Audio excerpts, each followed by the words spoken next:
where the mind is free, where the knowledge is free, where the world has not been broken, where tireless striving, where the clear stream of reason. તો એ વેર એટલે normally આપણે વેર એટલે ક્યાં એવું આપણને ખબર હોય કે વેર આર યુ ગોઈંગ, તો ક્યાં જાય છે, પણ અહીંયા વેર એ વિધાન વાક્યમાં યુઝ થયું છે, એટલે તમે એનો મતલબ લેશો કે જ્યાં. અહીંયા ટાગોરજી કોઈ એક સ્થળની કલ્પના કરી રહ્યા છે, કોઈ એક સ્થિતિની કલ્પના કરી રહ્યા છે, એ સેન્સમાં પણ તમે વેરનો યુઝ કરી શકો છો. અને એ સ્થિતિ કેવી હશે એ તમને અહીંયા કવિતા દ્વારા કહેવામાં આવ્યું છે. તો એ સ્થિતિને આપણે જોવાનો પ્રયત્ન કરીએ કે where the mind is without fear, where the mind is without fear, કે ફિયર વિનાનું હોય, જ્યાં ડર ના હોય, મનની અંદર ડર ના હોય. And head is held high, કે તમારું મસ્તિષ્ક છે એકદમ ઊંચું રાખેલું હોય. Where knowledge is free, where knowledge is free, knowledge means જ્ઞાન, કે જ્ઞાન ફ્રી હોય.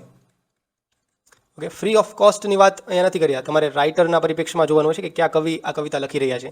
કે ફ્રી મીન્સ કે આપણું જે જ્ઞાન હોય છે, જે નોલેજ હોય છે, એ બાઉન્ડ હોય છે.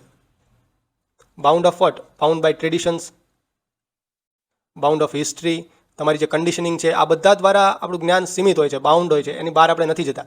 તો અહીંયા ટાગોરજી શું કહે છે કે આ બાઉન્ડ્રી એ તૂટે, વેર ધ નોલેજ ઇઝ ફ્રી, એનો ફ્લો એકદમ ફ્રી રહે. આગળ શું કહે છે કે વેર